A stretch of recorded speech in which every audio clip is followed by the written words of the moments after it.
Balik lagi sama Mama Eve di sini. Aduh capek, saya habis lari lumayan. Apa kabar? Semoga dalam keadaan sehat semua ya.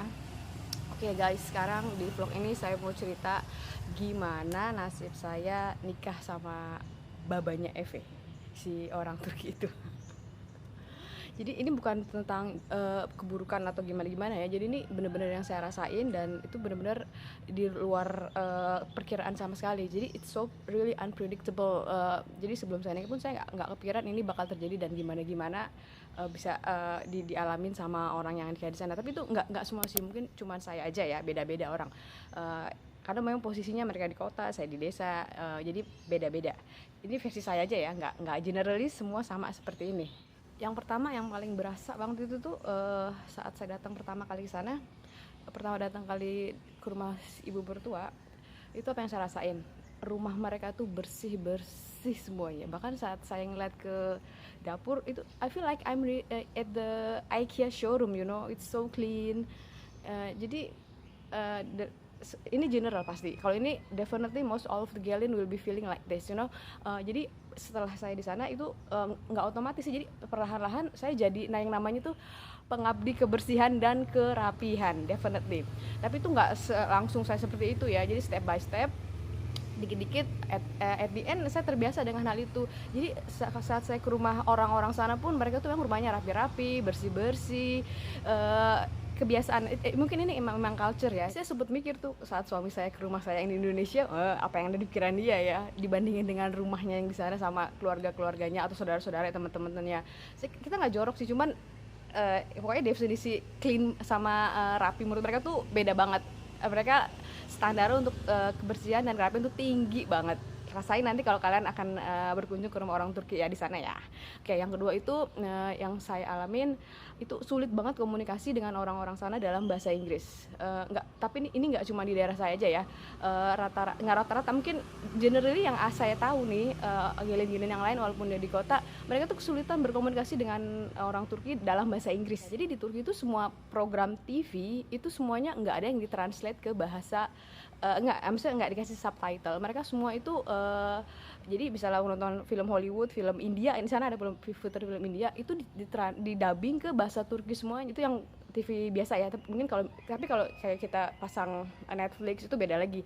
Ini generally TV sana ya. Karena di sana tuh ada 400 channel lebih dan itu semuanya yang general yang nggak pakai internet ya. Itu semuanya kalau misalnya kita nonton bahasa Turki, nonton channel-channel yang non Turki, itu akan mereka translate ke bahasa Turki sendiri. Otomatis saya sendiri yang harus belajar bahasa sana gitu. Jadi sedikit saya belajar melalui TV, melalui ngomong sama suami saya, ngomong sama tetangga, sama belajar di YouTube pastinya.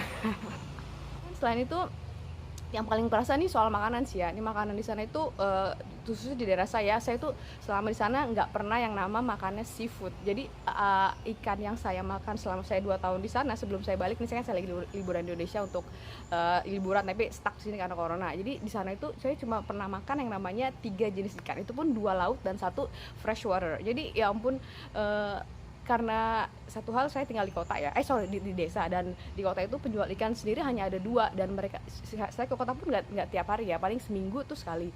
Dan saat ke kota pun belum tentu mereka buka. Udah gitu ikannya yang dijual pun itu aja. Udah gitu paling saya makan ikan kemasan, tapi itu kurang fresh lah ya, kayak ikan tuna gitu. Itu nggak kayak kita di Indonesia, kalian mau makan apa aja, cumi, udang, kerang, segala macam, it's easy. But di sana for me it's so difficult. Itu bener-bener salah satu yang I miss seafood so much when I'm living there. Itu salah satu yang bikin saya but it's okay, not really problem. Others, saya akan kalian atau kita akan terbiasa dengan yang namanya dairy products atau produk susu olahan. Jadi di sana tuh yang namanya susu, yogurt, keju, mentega itu yang dari susu, beda sama margarin. Itu daily food, bener-bener daily ya. Jadi kalaupun kita masak nasi, masak sayur segala macam, itu pasti pakai mentega ya. Oke, hal lain lagi ya guys ya, tau nggak di sana itu kalau misalnya saya belanja ya, misalnya untuk keperluan sehari-hari ya, itu yang namanya selai, essence buah atau makanan untuk sarapan, jadi cocok untuk perut itu is emas buat orang sana ya. Jadi kalau saya beli itu semuanya mereka nggak ada yang refill, selalu di kaleng tuh di jar, jar stopless. Jadi stopless itu nggak kecil, ada sih kecil, cuman kita selalu beli yang gede, yang 2 liter 1 liter. Jadi even selai olive, buah zaitun, nah itu tuh common dari sana, makan buah zaitun, kemudian minyak zaitun sendiri, minyak matahari. Apalagi semua makanan-makanan itu keju segala macam itu mereka adanya di kemasan, which is dengan beli itu tuh akan numpuk yang namanya toples, kotak segala macam. Mereka jarang, nggak pernah malah yang temuin namanya itu jam di dalam refill. Jangankan makanan ya, kayak softener, apa yang kita ada yang buat cuci piring, cuci piring, kita kan ada refill ya. Di sana tuh nggak ada refill sama sekali, susah. Jadi kalau kita belanja tuh kalau kita habis pakai botol-botol tuh suka numpuk-numpuk. Tapi kalau botol-botol yang plastik tuh saya suka buang. Tapi kalau toples, kotak makanan tuh saya suka simpen. Karena tetangga saya suka, jadi banyak tetangga saya kan yang saya ceritain di vlog saya yang nomor 2 tuh, yang saya tinggal di desa, mereka itu suka nanam di musim panas. Nah jadi saat mereka panen, hasilnya itu akan mereka buat sebagai asinan, mereka bilang sih turzu, kalau orang Inggris bilangnya pickles ya. Jadi itu dibuat makanan dalam jar gitu. Nah itu akan awet selama kurang lebih 1 tahun buat simpenan mereka. Jadi mereka simpan di dalam toples. Jadi jadi mereka suka minta, kan do you have a Cavagnos dalam bahasa Turkinya, jadi kita kasihin. Kalau dibuang sayang juga, dan selain itu bikin sampah kan, it's not good. Jadi kita keep itu, kalau disimpan mungkin toples saya udah segudang penuh deh tuh. Kalau dengar Turki pasti suka dengar Turkish cafe, but in fact sehari-hari itu nggak lazim diminum sama orang sana. Suami saya sendiri selama saya di sana, saya nggak pernah bikin kopi buat dia. Ada sih kopi, tapi dia bukan nggak mau ya, dia lebih prefer tea. Jadi pagi, siang, sore itu always prepare ready. Kalau saya sendiri nggak terbiasa, saya paling kalau pagi 1 kali minum teh udah cukup. Kalau suami saya sama yang lainnya, kalaupun itu is emas. Jadi kalau misalnya kita nongkrong pun, istilahnya kalau kita nambah ke rumah temennya suami saya atau kerabat gitu ya, itu kita kalau mereka tuh kalau ngobrol bisa sampai tengah malam, bener serius sih, sampai tengah malam. Yang namanya teh tuh nggak berhenti. Udah gitu tambahin sama apa, snack kecil sama apa, kuaci. Kuaci bunga matahari, kuaci biji labu, itu pasti ada deh, beneran deh. Saya pertama, tapi sebenarnya tuh sehat sih, memang biji-bijian gitu bagus. Cuman saya kalau misalnya makan itu dulu kayak nggak biasa, saya makan dikit-dikit aja. Tapi ngeteh pun saya juga nggak terlalu banyak. Beda sama mereka yang definitely edik banget sama teh. Satu lagi gitu nggak, saya di sana nggak pernah yang namanya dikasih uang belanja sama suami saya. Dan sebenarnya bukan nggak perlu juga sih. Jadi gini, kalau misalnya saya dikasih uang pun buat apa? Saya kalau belanja selalu sama suami saya ke kota, di desa nggak ada apa-apa, nggak bisa ngapa-ngapain. Jadi kan kita kalau belanja itu at least seminggu sekali ke sana ya, beli peralatan buat buat stok makanan, jadi buat disimpan sekitar semingguan. Kalau dikasih uang saya pun saya nggak bisa pakai juga di desa buat apaan. Paling dia pernah kasih ya, for you keep, ya udah saya simpen. Tapi ujung-ujung saya ke kota, baby you have money, you pay that.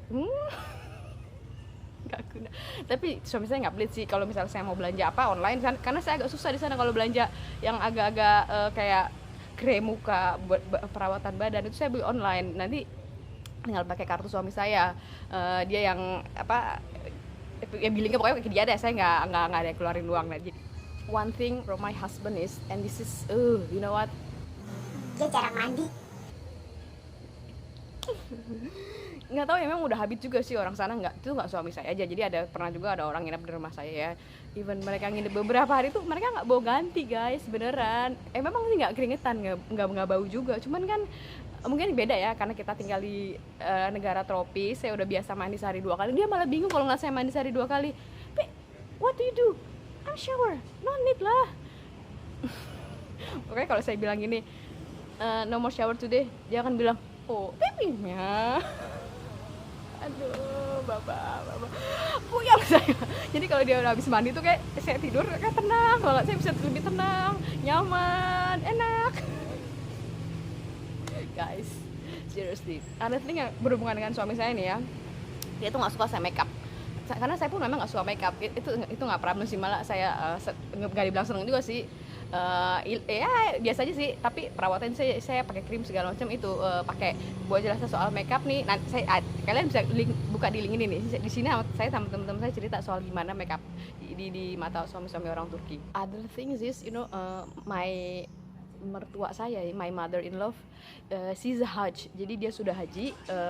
Kalau keluar tuh dia pakai baju yang pakai sadar, gitu ya. Tapi kalau di rumah sih nggak, cuma keluar aja. One day dia dalam sambil bercanda dia bilang sama saya, jadi sambil saya ada waktu itu kita lagi buat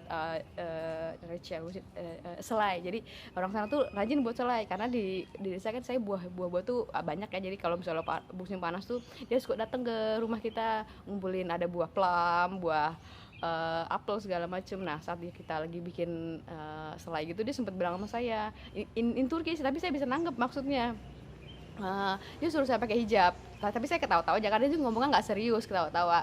Tapi saya sih nggak serius juga ya. Mungkin dia secara halus nyuruh saya pakai hijab, tapi itu semua balik ke kita sendiri ya. Saya bukan nggak gimana, saya muslim, definitely saya muslim, tapi itu bukan berarti saya anti hijab, nggak. Karena menurut saya itu datang dari hati sendiri. Saya nggak mau pakai sesuatu yang buat saya nggak suka, tapi dipaksakan dengan orang lain. Tapi intinya dia menerima kok saya padanya, suami saya apalagi, karena dia nggak suka maksain, dan dia juga nggak suka dipaksain. Kayak tadi yang saya bilang dia jarang mandi, saya juga nggak maksain, jadi dia juga nggak bisa maksain sesuatu sama saya. Tapi intinya kita baik-baik aja kok selama ini, nggak ada cekcok segala macam. Satu hal lagi, kalau saya ke kota nih ya, saya ke pasar gitu sama suami saya pernah beli sesuatu, dia tunggu di mobil ya, saya beli, kalau nggak salah saya beli wortel ya.